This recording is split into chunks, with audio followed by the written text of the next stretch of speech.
Bonjour, pouvez-vous vous présenter s'il vous plaît? Bonjour, moi je m'appelle Émilie Valère et je suis animatrice nature pour les réserves naturelles de la ville de Strasbourg. Je m'appelle Daniel et je suis animateur nature. Quelles sont les compétences d'un agent nature de la ville? Connaître la nature, savoir l'aimer, vouloir la protéger. Les compétences sont très variées selon les métiers qu'on a. On est une quarantaine d'agents et on a tous des métiers très différents. Pour ma part, j'aurai un focus sur la pédagogie. J'ai des collègues qui seront plus sur les recherches, d'autres plus sur les travaux manuels. Mais de manière générale, on doit tous aimer travailler en équipe. On doit aimer sortir sur le terrain. Et puis, ce qui nous relie principalement, c'est l'amour de la nature.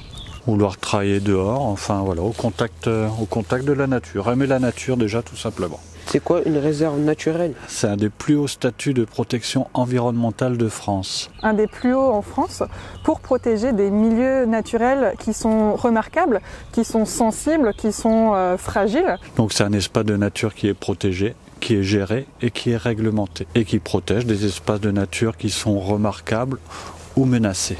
Et donc on décide de classer ce milieu pour le protéger de l'être humain. Combien y a-t-il de réserves naturelles à Strasbourg? Eh bien à Strasbourg on a 3 réserves naturelles. Ce sont des réserves qui ont été classées par l'État parce que justement ce sont des milieux très fragiles qui sont susceptibles de disparaître. Donc c'est vraiment un des plus hauts statuts de protection en France. Quelles sont ces 3 réserves naturelles? Nous avons la plus ancienne sur laquelle nous sommes situés, l'île du Rorschellen, la réserve naturelle de Neufville-Kirch, classée en 2012, et la plus récente, c'est la réserve naturelle de Robertso-Lavanzono, classée en 2020. Qui gère les réserves naturelles de Strasbourg? Eh bien, c'est la ville de Strasbourg qui est gestionnaire, donc qui gère ces 3 réserves naturelles. Les réserves naturelles, de manière générale, peuvent être gérées par plusieurs acteurs. Ça peut être des associations, ça peut être des syndicats ou des collectivités, comme c'est notre cas. C'est quoi une forêt alluviale rhénane? Rhénane, ça vient du mot Rhin, donc une forêt qui est le long du Rhin. Donc le fleuve qu'on voit d'ailleurs derrière nous, c'est un des types de forêts les plus riches en biodiversité d'Europe. Alluvial, ça vient du mot alluvion. Et une alluvion, en fait, ce sont des sédiments comme les galets, le gravier, le sable, du limon, de la vase, de l'argile, qui sont transportés par un cours d'eau.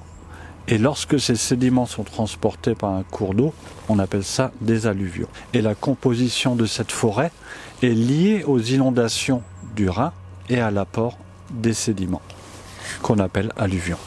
Et malheureusement, il ne reste que 10 à 20% encore présentes sur la bande rhénane. Or, il y a énormément de milieux naturels qui les composent et c'est pour ça qu'aujourd'hui c'est primordial de protéger les derniers petits reliquats de forêt rhénane le long du fleuve. Pouvez-vous nous parler de l'évaluation du Rhin travers et temps et comment est née l'île du Rorschellen? Alors le Rhin est un fleuve qui a énormément changé ces 200 dernières années. Au départ, le Rhin c'était un fleuve sauvage qui s'écoulait dans un lit en tresse sur lequel on trouvait différentes îles, des petites îles, grandes îles, moyennes îles. Avec des crues régulières qui vont inonder tout le paysage, donc les forêts, les prairies, tout ça c'était régulièrement sous l'eau. Et le Rhin avait un fonctionnement dynamique, c'est-à-dire que ces crues modelaient du coup ce paysage, permettaient de déplacer des sédiments, créer des îlets, créer des bancs de sable, des bancs de gravier. Et donc toute cette mosaïque de milieux permettait le développement d'une faune et d'une flore très très variées. C'est pour ça aussi qu'on appelle encore les forêts rhénanes des jungles rhénanes, parce que du coup il y avait vraiment un foisonnement de biodiversité. La problématique est apparue à partir du moment où les humains ont voulu se développer sur le territoire et se sont confrontés à tout un tas de problèmes liés à ces crues. On pouvait avoir régulièrement de l'eau dans les villes, de l'eau dans les cultures. On avait des problèmes sanitaires avec le développement du moustique. On ne pouvait pas naviguer correctement. Ouais. Et surtout, le fleuve Rhin, c'est quand même la frontière entre la France et l'Allemagne.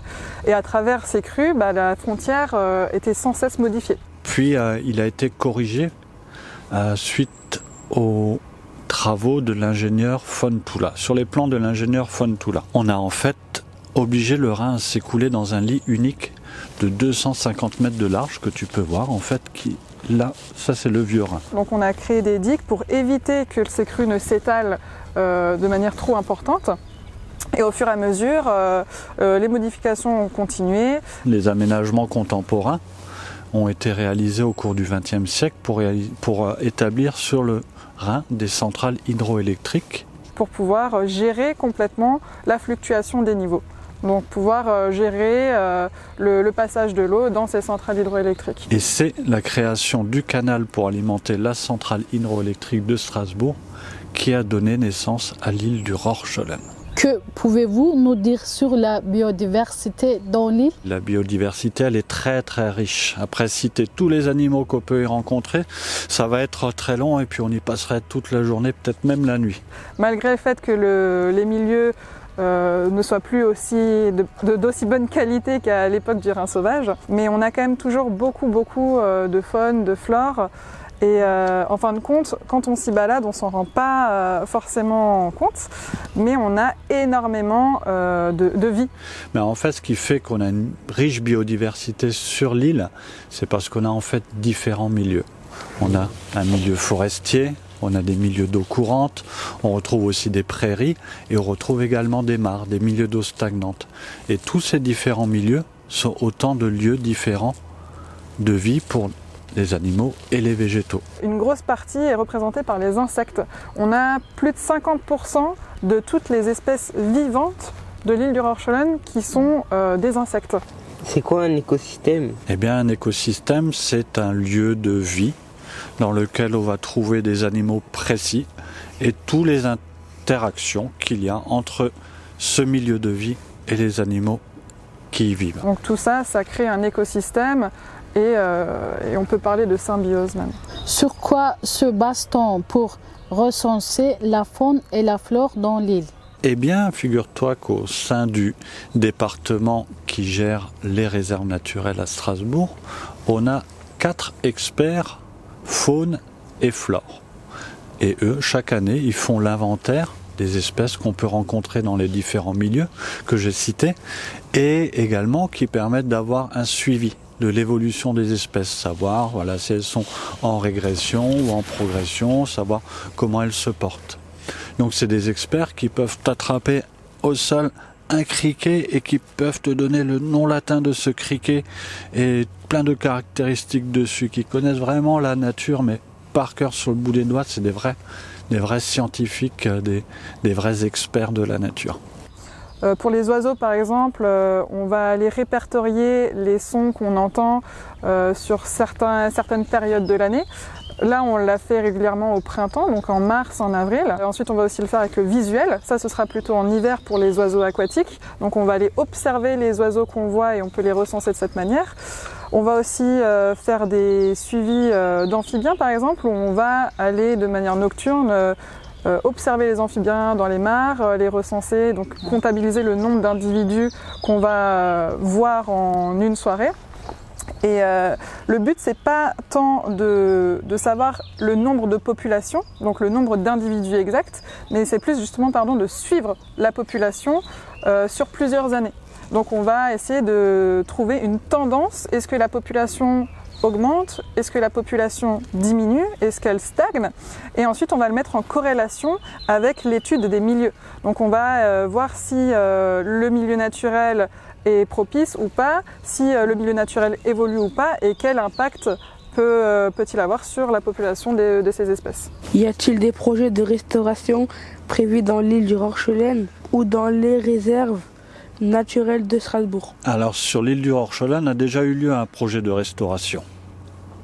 En fait, on a recréé la fonctionnalité alluviale au sud de l'île en créant en fait un nouveau chenal avec une prise d'eau sur le Rhin canalisé pour réalimenter en fait le cours d'eau qui existe sur l'île. Et l'objectif, ça a été de relier à nouveau la forêt de l'île avec le Rhin, puisque depuis les travaux de canalisation, d'endiguement, la forêt était complètement déconnectée du fleuve. Donc on a créé un nouveau chenal pour permettre de faire venir l'eau du Rhin dans le cours d'eau naturellement présent sur l'île et de créer de nouveau des inondations artificielles au même titre que les inondations les crues qu'il pouvait y avoir à l'époque du Rhin sauvage. Donc on a créé une grosse vanne tout au sud de l'île qu'on peut ouvrir quand les conditions nous le permettent afin d'inonder justement toute la zone sud de l'île. Ça, c'est un projet qui a abouti en 2015 et c'était un projet très novateur et très nouveau en Europe qui a été réalisé nulle part ailleurs.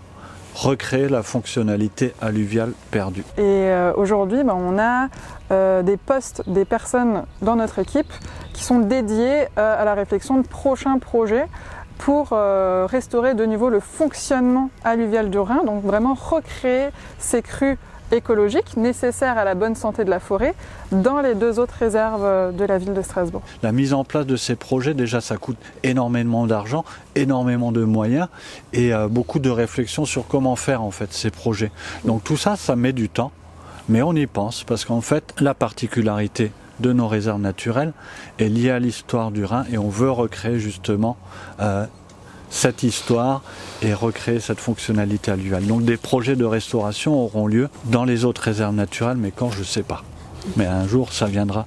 Comment on peut protéger la biodiversité et l'écosystème de l'île? De manière générale, que ce soit sur l'île du Rorschelen ou dans toutes les réserves naturelles de Strasbourg, voire au-delà, tout à chacun peut au quotidien aider à protéger ses environnements et ses espèces, tout simplement en respectant la nature, en respectant la réglementation liée à une réserve naturelle. En comprenant pourquoi on a des règles, pourquoi ces règles sont mises en place.